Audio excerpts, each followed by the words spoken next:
अस्सलाम वालेकुम, welcome to YouTube. मैं अब्दुल कयूम। आप देख रहे हैं एडोबी इलस्ट्रेटर कोर्स की क्लास 13। आज की क्लास में हम ग्रेडियंट्स पर बात करने वाले हैं। अगर आपने पिछली क्लास अटेंड की है तो उसके अंदर यहाँ पर ये टूल ग्रेडियंट का मैंने नेक्स्ट क्लास के लिए पेंडिंग किया था, तो आज हम इस पर बात करने वाले हैं। एक कलर हमने फिल कलर देखे थे जो कि एक स्टैटिक कलर होते हैं, बट ग्रेडियंट्स होते हैं मिक्स्ड कलर। डिफरेंट कलर्स को मिक्स करके हम कोई भी एक फिल देते हैं किसी शेप के अंदर, तो वो ग्रेडियंट कलर्स होते हैं। इसके लिए यहाँ आपको ये एक आइकन दिख रहा है। सेम आइकन आपको यहाँ पर भी ग्रेडियंट टूल का दिख रहा है। तो थर्ड आइकन यहाँ पर आपको ग्रेडियंट का कंप्लीट पैनल मिल रहा है। ग्रेडियंट पैनल को ओपन करने के लिए या इसको एनेबल करने के लिए सबसे पहले आप विंडो में आएंगे। विंडो के अंदर यहाँ आपको ग्रेडियंट मिल जाएगा। इस पर जैसे ही आप क्लिक करते हैं या अगर आप कीबोर्ड से शॉर्टकट की प्रेस करते हैं कंट्रोल F9, जैसे ही आप ये प्रेस करते हैं तो आपका ये पैनल ग्रेडियंट पैनल यहाँ पर ओपन हो जाता है। इसके अंदर कुछ टूल्स हैं, कुछ इसके फीचर्स हैं ग्रेडियंट अप्लाई करने के। देखते हैं कि वो क्या है। लेकिन ग्रेडियंट अप्लाई करने के लिए सबसे पहले हमें एक शेप चाहिए जिसके अंदर हम ग्रेडियंट्स को फिल करते हैं। तो उसके लिए हमें सबसे पहले एक शेप लेनी होगी। मैं यहाँ से सिंपली रेक्टेंगल टूल लेकर अपने आर्टबोर्ड के ऊपर एक बॉक्स सा बना लेता हूँ। ये मैंने एक स्क्वायर शेप बना ली है। इसके अंदर अब क्या करते हैं, हम ग्रेडियंट अप्लाई करते हैं। तो यहाँ पर मेरे पास ये इनेबल है। अगर आप देखें तो यहाँ मैंने फिल कलर को टॉप पर रखा हुआ है। उसके बाद मैं यहाँ पर सिंपल क्लिक करता हूँ तो इस शेप के अंदर ग्रेडियंट अप्लाई हो चुका है। अब बेसिकली जब आप सिंपल ग्रेडियंट अप्लाई करते हैं तो बाय डिफ़ॉल्ट इलस्ट्रेटर के अंदर ब्लैक एंड वाइट कलर का ग्रेडियंट मिलता है आपको। इसके बाद अगर आप इनके कलर्स को चेंज करना चाहें तो आप चेंज कर सकते हैं। देखते हैं किस तरीके से। तो सबसे पहले अगर हम ग्रेडियंट पैनल के अंदर देखें तो सबसे पहले यहाँ पर हमें मिल जाते हैं कुछ कलर्स, कुछ बेसिक कलर्स बाय डिफ़ॉल्ट हमें इलस्ट्रेटर के अंदर मिल जाते हैं। यहाँ सबसे पहले ब्लैक एंड वाइट है, ऑरेंज, येलो। डिफरेंट ग्रेडियंट्स यहाँ बाय डिफ़ॉल्ट हमें मिल जाते हैं। अगर मैं इसको सिलेक्ट कर लेता हूँ तो यहाँ पर ये कलर अप्लाई हो चुका है। मैं दोबारा से इसको डिफ़ॉल्ट कर देता हूँ। नेक्स्ट हमारे पास यहाँ पर फिल एंड स्ट्रोक का है। इसके अंदर अगर आप सेम चीज़ जो हमने यहाँ पर देखी थी वही चीज़ यहाँ पर हमें मिल रही है कि हम फिल के अंदर क्या ग्रेडियंट रखना चाह रहे हैं और स्ट्रोक के अंदर क्या ग्रेडियंट देना चाह रहे हैं। ग्रेडियंट हम स्ट्रोक और फिल दोनों में दे सकते हैं। स्ट्रोक को फिलहाल रहने देते हैं, फिलहाल फिल पर बात करते हैं ताकि हमें ग्रेडियंट पैनल की समझ आ जाए आसानी से। उसके बाद हम स्ट्रोक्स पर भी अप्लाई करना सीखेंगे। नेक्स्ट हमारे पास नीचे एक आइकन से मिलता है रिवर्स ग्रेडियंट। रिवर्स ग्रेडियंट क्या करता है, आप जैसे ही इसके ऊपर क्लिक करते हैं तो कलर्स को रिवर्स कर देता है, इन्वर्ट कर देता है। ब्लैक को यहाँ और वाइट को उस तरफ कर देगा। देखते हैं किस तरह। जैसे ही मैंने इसके ऊपर क्लिक किया तो मेरा ये ग्रेडियंट रिवर्स हो चुका है। रिवर्स करने के बाद यहाँ हमें एंगल मिल जाता है। फॉर एग्जाम्पल यहाँ से मैं 45 डिग्री एंगल लेता हूँ तो ग्रेडियंट क्या होगा, हमारा 45 डिग्री के एंगल पे टर्न हो जाएगा। इसी तरीके से कोई भी एंगल आप सेट करते हैं या फिर आप मैनुअली कोई भी वैल्यू यहाँ पर दे सकते हैं। फॉर एग्जाम्पल मैं यहाँ पर 80 डिग्रीज का एंगल दे देता हूँ तो ऑटोमेटिकली क्या होगा, ये एंगल्स आपकी शेप के ऊपर अप्लाई होते जाते हैं। नेक्स्ट आते हैं हमारे कलर्स पर। यहाँ आपको दो पॉइंट्स दिख रहे हैं, दो सर्कल्स दिख रहे हैं, ये हमारे कलर्स के लिए होते हैं। ग्रेडियंट के स्प्रेड के लिए ये डायमंड आइकन यूज़ होता है। हम इसकी मदद से हम सेट करते हैं कि हमने कौन सा कलर कितना स्प्रेड करना है अपने शेप के अंदर। मैं इसके एंगल को दोबारा डिफ़ॉल्ट 0 कर देता हूँ। कलर्स पर आते हैं। ग्रेडियंट स्लाइडर हमें मिल रहे हैं यहाँ पर। इसके ऊपर जैसे ही डबल क्लिक करेंगे तो आपके पास यहाँ नीचे कलर्स का पैनल ओपन होता है। इसके अंदर आप कस्टम कलर कोई भी दे सकते हैं। RGB वैल्यूज़ आप यहाँ से सेट कर सकते हैं। इन स्लाइडर्स को एडजस्ट करके आप कलर्स दे सकते हैं। उसके अलावा यहाँ पर अगर आप हेक्स कोड की मदद से कलर अप्लाई करना चाह रहे हैं अपने ग्रेडियंट के तो आप सिंपली वो भी कर सकते हैं। नेक्स्ट हमें यहाँ पर नीचे भी कलर एडजस्टमेंट हमें ईजिली मिल जाती है। उसके बाद नेक्स्ट स्वैचेस मिलते हैं हमें। अगर आपने पिछली क्लास स्वैचेस की अटेंड नहीं की तो आपको डिस्क्रिप्शन में लिंक मिल जाएगा, वहाँ जाकर वो क्लास भी अटेंड कर लें ताकि आपको स्वैचेस भी इजीली समझ आ जाएं। यहाँ पर हमें स्वैचेस मिलते हैं, यानी कि जो बाय डिफ़ॉल्ट हमें कुछ कलर्स मिल जाते हैं, हम इनमें से भी कोई कलर अप्लाई कर सकते हैं। यहाँ मैंने दूसरे स्लाइडर को डबल क्लिक किया और उसके बाद स्वैचेस मेरे इनेबल हैं और स्वैचेस के अंदर से मैं कुछ और कलर्स दे देता हूँ। तो ये सिंपली हम इजीली अपने इन स्वैचेस की मदद से कर सकते हैं, या फिर बाय डिफ़ॉल्ट हम इन कलर्स स्लाइडर्स को एडजस्ट करके न्यू कलर्स दे सकते हैं। उसके बाद हमें थर्ड ऑप्शन मिलता है यहाँ पर आई ड्रॉपर टूल।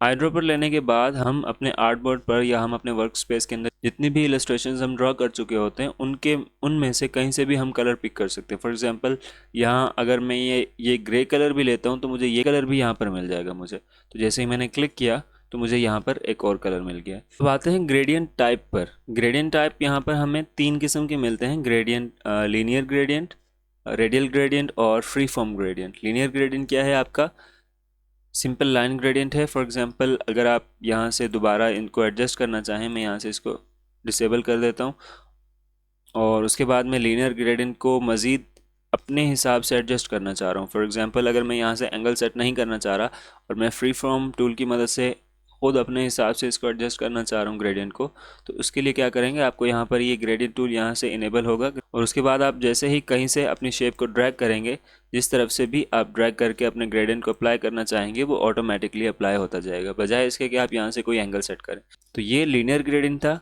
अब रेडियल ग्रेडियंट क्या है? रेडियल ग्रेडियंट आपको सेंटर टू एजेस होता है। लीनियर ग्रेडियंट 1:2 सेकंड एज है, और अगर आप रेडियल ग्रेडियंट की बात करते हैं तो वो सेंटर से एजेस की तरफ होता है। इसके कलर्स आप कोई भी रख सकते हैं। यहाँ से दोबारा मैं इसके कलर्स को थोड़ा डिफरेंट कर देता हूँ। इसको भी मैंने यहाँ डबल क्लिक करके चेंज कर दिया। मैंने यहाँ एक तरफ येलो कलर दे दिया, दूसरी तरफ रेड कलर दे दिया। अब अगर आप डिफरेंस देखें तो लीनियर ग्रेडियंट हमारा एक एज से दूसरे एज की तरफ है। उसके बाद अगर रेडियल ग्रेडियंट देखते हैं तो रेडियल ग्रेडियंट हमारा सेंटर टू एजेस है। और उसके बाद जो थर्ड है हमारे पास फ्री फॉर्म ग्रेडियंट, ये बहुत ही इंटरेस्टिंग है और बहुत कमाल के ग्रेडियंट्स इससे बन सकते हैं। मैंने जैसे ही इसके ऊपर क्लिक किया, यहाँ मुझे डिफरेंट पॉइंट्स मिल जाते हैं, अपनी शेप के अंदर डिफरेंट पॉइंट्स मिल जाते हैं। अब ये पॉइंट्स बहुत ही इंटरेस्टिंग हैं, यानी इसकी मदद से हम बहुत ही कूल से ग्रेडियंट्स अपने शेप्स के अंदर अप्लाई कर सकते हैं। यहाँ से क्या होता है कि हम इसके कलर्स को चेंज कर सकते हैं। मैंने यहाँ पर एक और कलर दे दिए। इस पॉइंट पर डबल क्लिक करके मैं यहाँ से कलर्स को चेंज कर देता हूँ। यहाँ नीचे मुझे और पॉइंट मिल रहा है, इसके ऊपर डबल क्लिक करके इसको भी कलर चेंज कर देते हैं। और यहाँ थर्ड फोर्थ पॉइंट है, यहाँ से मैं इसको भी चेंज कर देता हूँ। तो देखें कैसे कूल से ग्रेडियंट्स हमें यहाँ पर मिल रहे हैं। अब इनको ड्रैग करके अपनी शेप के अंदर कहीं भी लेकर जाएं तो ये आपको डिफरेंट कलर मर्ज करते हुए दिखाई देते हैं। नेक्स्ट थिंग क्या है, आप अगर इस पॉइंट पर आते हैं, इससे थोड़ा सा दूर यहाँ पर एक और पॉइंट मिलता है आपको, इसके ऊपर आकर आप इसको ड्रैग करते हैं तो इससे क्या होता है कि आपके ग्रेडियंट का जो स्प्रेड है, जो कलर का स्प्रेड है, वो बढ़ जाता है, या तो कम हो जाता है या फिर बढ़ सकता है। यहाँ से आप इसको बढ़ा दें तो आपके कलर का स्प्रेड बढ़ चुका है। उसके बाद अगर आप इसको कम करना चाहें तो कम कर सकते हैं। मैं यहाँ से इसको भी बढ़ा के दिखा देता हूँ। तो ये कलर्स हमारे स्प्रेड हो चुके हैं काफ़ी ज़्यादा। उसके बाद कहीं भी एडजस्ट करके इनको ड्रैग करके रखते जाएं तो आपके कलर्स मर्ज होते हुए आपको नज़र आते जाएंगे। तो ये 3 टाइप्स थी ग्रेडियंट की। तो बाय डिफ़ॉल्ट यहाँ पर हमें 4 पॉइंट्स मिलते हैं। अगर आप इस शेप के ऊपर अपना कर्सर लेकर चल रहे हैं तो यहाँ पर आपको एक प्लस का साइन भी आपको कर्सर के साथ मिल जाता है। इसका मतलब ये है कि आप अगर इसके ऊपर कहीं भी एक और पॉइंट लेना चाह रहे हैं, जितने भी पॉइंट्स लेना चाह रहे हैं वो आप यहाँ पर ले सकते हैं। मैंने यहाँ पर 2 पॉइंट्स ऐड कर लिए। फॉर एग्जाम्पल अगर तीसरा पॉइंट भी मैं यहाँ पर ऐड कर लेता हूँ और इसको डबल क्लिक करके इसके कलर्स को उसी तरीके से यहाँ से एडजस्ट कर लेता हूँ, कोई भी कलर चेंज कर देता हूँ इसका, तो मैं वो यहाँ पर ईजिली कर सकता हूँ। जितने भी पॉइंट्स आप ऐड करना चाहें वो इसी तरीके से ऐड कर सकते हैं। उसके बाद पॉइंट्स ऐड करने के बाद आप इनके कलर्स को भी इसी तरीके से डबल क्लिक करके यहाँ से चेंज कर सकते हैं। स्टैटिक फिल कलर से ये टोटली डिफरेंट है। अब इन कलर्स को आप कहीं भी एडजस्ट करके प्लेस करते हैं तो ये आपको दूसरे कलर्स के साथ मिक्स होते दिखाई देते हैं, जो कि एक बहुत कूल सा पैटर्न बनाते हैं। होप ये टाइप्स आपको समझ आ गई होंगी। मैं वापस से लीनियर ग्रेडियंट की तरफ आ जाता हूँ। अब यहाँ पर जो ये ऑप्शंस हैं, फॉर एग्जांपल ये जो ग्रेडियंट स्लाइडर्स हैं, ये हमें बाय डिफ़ॉल्ट 2 मिलते हैं। अगर इनको आप यहाँ से ड्रैग करें तो आप देखते हैं कि आप कितना अपनी शेप के अंदर कितना कलर कौन सा देना चाह रहे हैं, यह चीज़ आती है। यहाँ से जितना आप करीब लेकर आते जाएंगे उतना स्प्रेड कम होता जाएगा, और अगर आप दूर लेकर जाते हैं तो इनका स्प्रेड बढ़ता जाता है। उसके बाद यहाँ पर ये जो ग्रेडियंट स्लाइडर है, इसका मतलब ये है कि आप दोनों कलर्स में से या इन कलर्स के अंदर से किस कलर को ज़्यादा रखना चाह रहे हैं। रेड को बढ़ा देता हूँ तो मेरी शेप के अंदर रेड ज़्यादा फिल हो रहा है। उसके बाद अगर मैं इसको रेड की तरफ ले आता हूँ तो यहाँ से मेरा येलो कलर ज़्यादा स्प्रेड हो रहा है। नेक्स्ट, अगर इन दोनों पॉइंट्स के दरमियान आप कर्सर लेकर आते हैं तो यहाँ कर्सर के साथ आपको एक प्लस आइकन दिख रहा है। इसका मतलब ये है कि आप यहाँ पर डिफरेंट पॉइंट्स ऐड कर सकते हैं और फिर उनके कलर्स को भी चेंज कर सकते हैं। कैसे? मैं यहाँ पर क्लिक करता जाऊँ तो मुझे यहाँ पर डिफरेंट पॉइंट्स मिलते जा रहे हैं। अब इसका मतलब ये है कि मैं हर पॉइंट पर कलर डिफरेंट रख सकता हूँ। यहाँ से पिंक कर दिया मैंने, और यहाँ से भी चेंज कर देंगे, डबल क्लिक करेंगे और यहाँ से स्वैचेस के अंदर आकर कोई और डिफरेंट सा कलर दे देते हैं। उसके बाद अगर इस पॉइंट की बात करें तो यहाँ से भी एक डिफरेंट कलर दे देते हैं। रेड कलर को मैं चेंज कर देता हूँ।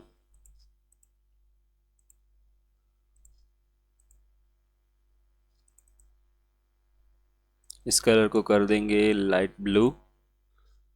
तो हमने क्या किया, अपने इस ग्रेडियंट के अंदर जितने भी पॉइंट्स हम ऐड करते जाएंगे और उनके कलर्स को चेंज करते जाएंगे तो ये ग्रेडियंट्स, ये कलर्स हमारे शेप के ऊपर अप्लाई होते जाएंगे। दोबारा से अगर आप इनकी डायरेक्शन खुद सेट करना चाह रहे हैं फ्री फॉर्म, तो आप इसको जस्ट ड्रैग करेंगे और आपके शेप के ऊपर ये ग्रेडियंट की डिफरेंट डायरेक्शन सेट होती जाएंगी। दूसरी चीज़ कि अगर आप शिफ्ट प्रेस करके ड्रैग करते हैं तो जिस तरीके से हमारी शेप्स लॉक हो जाती हैं इस तरीके से ये भी लॉक हो जाएगा और फिक्स डायरेक्शन के अंदर आपको ये ग्रेडियंट मिल जाएगा। अगर इसी को हम रेडियल ग्रेडियंट के अंदर कन्वर्ट कर देते हैं तो सेम कलर्स हमें सेंटर टू एजेस ये कलर्स अप्लाई हो जाते हैं। नेक्स्ट सेम चीज़ अगर आप ग्रेडियंट टूल से करना चाहें यानी को खुद से एंगल सेट करना चाहें, यहाँ पर 0 डिग्री एंगल है, अगर आप खुद से इसको सेट करना चाहें तो यहाँ पर डायरेक्टली ड्रैग करेंगे कहीं से भी किसी भी पॉइंट से लेकर, तो ये उस पॉइंट से स्टार्ट होगा और आपके दूसरे पॉइंट तक ये कलर्स को अप्लाई कर देगा। इसके अलावा जब आप इसके ऊपर कर्सर लेकर आते हैं तो यहाँ पर हमें एक सर्कल मिल जाता है। अगर आप इसको ड्रैग करते हैं तो देखें किस तरीके से ये फ्लैट हो चुका है और इस पॉइंट से हम इसके साइज़ को बढ़ा भी सकते हैं और कम भी कर सकते हैं। यहाँ से इस पॉइंट से हम इसके हाइट को कम या ज़्यादा कर सकते हैं और इस पॉइंट से हम इसके ओवरऑल डायमीटर को कम या ज़्यादा कर सकते हैं। फिर अगर आपने यहाँ पर पॉइंट्स जो ऐड किए हैं इनमें से अगर आप कोई पॉइंट को डिलीट करना चाह रहे हैं तो यहाँ आप पॉइंट को सिलेक्ट करके या तो आप कीबोर्ड से डिलीट बटन प्रेस करेंगे तो आपका वो पॉइंट वो कलर डिलीट हो जाएगा। अगर आप ऐसा नहीं करना चाह रहे तो दूसरा ऑप्शन ये है कि आप इस पॉइंट को सिलेक्ट करें और ड्रैग करके इससे दूर ले जाएं, तो जैसे ही आप इसको लेकर आए आपका वो पॉइंट भी डिलीट हो चुका है। दोबारा अगर देखेंगे तो इस पॉइंट को मैं अगर डिलीट करना चाह रहा हूँ तो आप सिंपली क्लिक करके इससे दूर थोड़ा ड्रैग करेंगे और छोड़ेंगे तो ये आपका कलर डिलीट हो जाएगा। उसके बाद यहाँ नीचे हमें कुछ ऑप्शन मिल जाता है ओपेसिटी का। ओपेसिटी क्या है, आपके इस कलर की ट्रांसपेरेंसी है, आप इसको बढ़ाना चाहें या कम करना चाहें तो वो यहाँ पर आपको मिल जाती है। आप बाय डिफ़ॉल्ट ये वैल्यूज़ भी सिलेक्ट कर सकते हैं या फिर आप कस्टम वैल्यू भी दे सकते हैं। यहाँ से मैं यहाँ पर इसकी ओपेसिटी फॉर एग्जांपल कर देता हूँ 32, तो यहाँ पर इसकी ओपेसिटी बिल्कुल डाउन हो चुकी है। अब अगर इसको बढ़ाना चाहें तो यहाँ आप इन ऑप्शंस में से कोई भी सिलेक्ट कर सकते हैं। मैं अगर इसकी ओपेसिटी 90% कर देता हूँ तो देखेंगे कि हमें कलर्स थोड़े शो होने लगे। अगर आप इसकी ओपेसिटी 100% कर दें तो ये कंप्लीट सॉलिड कलर बन जाते हैं। तो ये थी सिंपल ग्रेडियंट की क्लास। यहाँ से इस शेप को डिलीट कर देता हूँ। होप आपको ये पैनल कम्प्लीटली समझ में आ गया होगा। अब हम चलते हैं कुछ शेप्स की तरफ और उन शेप्स के ऊपर डिफरेंट से ग्रेडियंट अप्लाई करके देखते हैं। मैं यहाँ सबसे पहले रेक्टेंगल टूल लेता हूँ और यहाँ पर एक स्क्वायर शेप मैंने ली। अब क्योंकि हमारा ये ग्रेडियंट इनेबल था इस वजह से हमें इस शेप के अंदर वही सेम ग्रेडियंट मिल गया। मैं यहाँ दोबारा इसके कलर को चेंज कर देता हूँ। चेंज करने के बाद अगर आप दोबारा से इस शेप को सिलेक्ट करके इसके ऊपर यहाँ ग्रेडियंट पर क्लिक करेंगे, अब देखेंगे यहाँ पर हमें स्टैटिक कलर दिया हुआ है, कलर सिंपल दिया हुआ है। अगर हम इसके अंदर ग्रेडियंट अप्लाई करना चाह रहे हैं तो जिस भी शेप के अंदर आप ग्रेडियंट अप्लाई करना चाहें आप उसको सिलेक्ट करेंगे। सिलेक्ट करने के बाद यहाँ आपको ग्रेडियंट कलर मिल जाता है, इसके ऊपर क्लिक करेंगे तो सेम आपका वही ग्रेडियंट आ गया है। आप इसको चेंज करना चाह रहे हैं तो यहाँ इन कलर्स के अंदर जो डिफरेंट बाय डिफ़ॉल्ट ग्रेडियंट्स मिलते हैं हम उनमें से कोई अप्लाई कर लेते हैं। यहाँ ऑरेंज येलो कर लेते हैं तो ये हमारा वही कलर हमें यहाँ इस शेप के अंदर मिल चुका है। इसको मैं कोलैप्स कर देता हूँ। दोबारा अगर देखें तो यहाँ हमें आउटलाइन में ब्लैक कलर सॉलिड कलर है, राइट। अगर हम इस आउटलाइन को बढ़ा दें तो यहाँ हम देखते हैं कि इस शेप के अराउंड हमें सिंपल सॉलिड कलर दिख रहा है। अगर इस सॉलिड कलर यानी इसके ऊपर हम ग्रेडियंट अप्लाई करना चाहें तो वो कैसे होगा, आइए देखते हैं। मैंने यहाँ इसके स्ट्रोक को बढ़ा दिया 20 पॉइंट्स तक। तो यहाँ पर इसको कलर दिया हुआ है ब्लैक, हम इसको ये ग्रेडियंट देना चाह रहे हैं तो मैंने इसके ऊपर क्लिक किया, स्ट्रोक को इनेबल किया। स्ट्रोक इनेबल करने के बाद ग्रेडियंट पर क्लिक करते हैं तो वही ग्रेडियंट वही कलर हमें स्ट्रोक में मिल चुका है। अब हम कलर को चेंज करना चाह रहे हैं, बाय डिफ़ॉल्ट जो हमें पैलेट्स मिल जाते हैं उसके अंदर मैंने ब्लैक एंड वाइट कलर ले लिया। तो देखें कि हमारे स्ट्रोक के ऊपर भी सेम ग्रेडियंट अप्लाई हो चुका है। तो इसके कलर को अगर आप चेंज करना चाहें तो यहाँ से डबल क्लिक करके इसके कलर को थोड़ा डिफरेंट कर देते हैं। मैंने यहाँ इसके कलर को यहाँ पर चेंज कर दिया। उसके बाद स्ट्रोक के हमें यहाँ कुछ डिफरेंट से ऑप्शन मिल जाते हैं। बाकी सारी चीज़ें हमारे ग्रेडियंट्स के लिए सेम रहती हैं, स्ट्रोक और फिल दोनों के लिए सेम रहती हैं, लेकिन स्ट्रोक के लिए यहाँ पर हमें थोड़े से डिफरेंट ऑप्शंस मिलते हैं। यहाँ अगर आप apply gradient with in stroke, हमें स्ट्रोक के अंदर अंदर ग्रेडियंट्स मिल जाते हैं। अगर आप इसके एंगल को चेंज करना चाहें तो आप वो भी कर सकते हैं, राइट। उसके बाद नेक्स्ट ऑप्शन हमें मिलता है apply gradients along the stroke. तो देखें कि ग्रेडियंट के अंदर क्या चेंजेस आती है। मैंने जैसे ही इसके ऊपर क्लिक किया तो देखें कि आपका ग्रेडियंट एक पॉइंट से स्टार्ट होकर इससे कंप्लीट रिवॉल्व होकर दोबारा यहाँ तक आ रहा है, यानी कि हमारा ये ग्रेडियंट पास टू पास चल रहा है। इस पॉइंट से स्टार्ट हुआ, हमारा पिंक कलर स्टार्ट होता है यहाँ से, उसके बाद मिक्स होते होते ब्लू कलर के साथ यहाँ तक आकर कंप्लीट ब्लू हो जाता है। इस पॉइंट से इस पॉइंट तक हमारा इस कंप्लीट पाथ के ऊपर इस तरीके से अप्लाई हो रहा है, और इसके अंदर हम एंगल भी नहीं दे सकते। नेक्स्ट आपके पास आता है apply gradient across the stroke. इससे क्या होता है कि आपका स्ट्रोक जो स्ट्रोक विड्थ है उसके मुताबिक आपको यहाँ पर ग्रेडियंट मिल जाता है। अगर आप इसको स्वैप करते हैं देखें कि पिंक कलर इन्वर्ट चला गया और ब्लू कलर आउटसाइड पर आ गया। आई होप कि आपको दोनों ग्रेडियंट समझ में आ गए होंगे कि किस तरीके से आप फिल पर और स्ट्रोक के ऊपर डिफरेंट ग्रेडियंट कलर्स अप्लाई कर सकते हैं। यहाँ पर एक और शेप में बनाता हूँ और उसके ऊपर हम रेडियल ग्रेडियंट लगा कर देखते हैं कि कैसे हम कूल सी चीज़ बना सकते हैं उससे। मैंने यहाँ पर इलिप्स टूल लिया और उसके बाद यहाँ पर एक सर्कल ड्रॉ करता हूँ। तो क्योंकि मेरे दोनों कलर सिलेक्टेड थे, जो ग्रेडियंट्स मैंने यहाँ अप्लाई किए हुए थे उसी के मुताबिक मैंने यहाँ पर शेप ड्रॉ की है। तो सेम कलर्स सेम एंगल के साथ यहाँ पर मुझे इस शेप के ऊपर अप्लाइड मिल गए। मैं इनमें थोड़ी सी चेंजिंग करना चाह रहा हूँ। मैं चाहता हूँ कि इसका स्ट्रोक ख़त्म हो जाए, तो यहाँ पर नन पर क्लिक करेंगे तो इस शेप से स्ट्रोक ख़त्म हो जाएगा। नेक्स्ट ये कलर्स हमें फिल में मिल रहे हैं।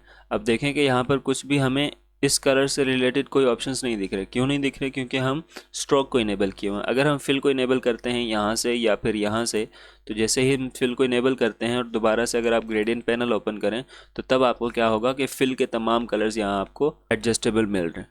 कलर को यहाँ से अगर चेंज कर दूँ, ब्लैक एंड वाइट कर दिया, उसके बाद मेरा रेडियल ग्रेडियंट इनेबल है। रेडियल ग्रेडियंट लेंगे और रेडियल ग्रेडियंट के बाद ग्रेडियंट टूल से मैं यहाँ से थोड़ा सा इस पॉइंट से यहाँ तक आपके इस ग्रेडियंट को बढ़ा देते हैं। तो देखें कि आपकी बॉल टाइप एक रिफ्लेक्शन आपके इस शेप के ऊपर अप्लाई हो चुकी है।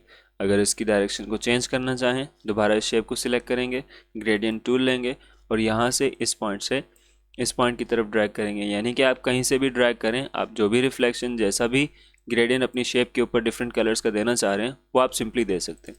यहाँ से अगर आप कलर्स को चेंज कर दें तो आपकी शेप के कलर्स थोड़े डिफरेंट और काफ़ी इंटरेस्टिंग हो जाएंगे। मैं यहाँ से इस कलर को भी चेंज कर देता हूँ, डबल क्लिक करेंगे और उसके बाद यहाँ से डार्क ब्लू कर देते हैं।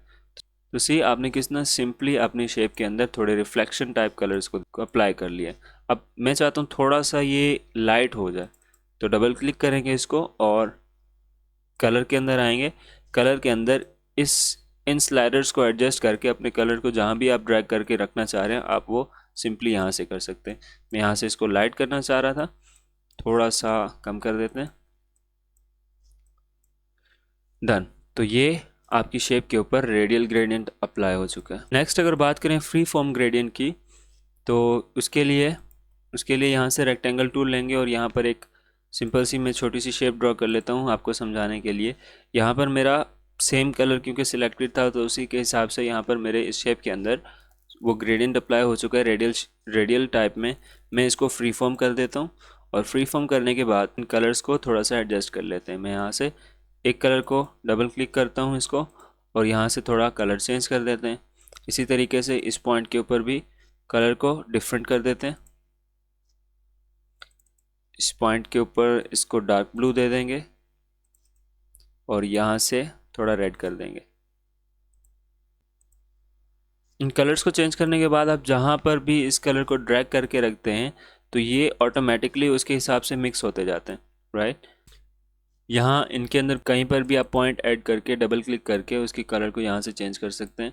इसकी सैचुरेशन को बढ़ाएं और इन वैल्यूज़ के साथ प्ले अराउंड करके आप कोई भी कलर अपने शेप के अंदर अप्लाई कर सकते हैं और इनको फिर जहाँ भी ड्रैग करके आप एडजस्ट करते जाएंगे आपकी कलर्स उसके हिसाब से रेंडर होकर आपको मिक्स होते हुए नज़र आएंगे। तो ये बहुत इंटरेस्टिंग और बहुत कूल सा टूल था हमारे इलस्ट्रेटर का, जिसके अंदर आप अपने कलर्स के साथ प्ले अराउंड करके एक बहुत ही यूनिक सा लुक दे सकते हैं अपनी शेप्स को। आई होप आपको ग्रेडियंट से रिलेटेड ये क्लास इजीली समझ में आई होगी। अगर आपको कुछ समझ ना आया हो तो आप कमेंट बॉक्स में मुझे बताएं ताकि मैं आपको असिस्ट कर सकूं। वीडियो पसंद आए तो लाइक कीजिएगा और चैनल को सब्सक्राइब कर दें ताकि आने वाली क्लासेस आप तक सबसे पहले पहुंचें। मिलते हैं अगली क्लास में, अपना ख्याल रखिएगा। अल्लाह हाफ़िज़।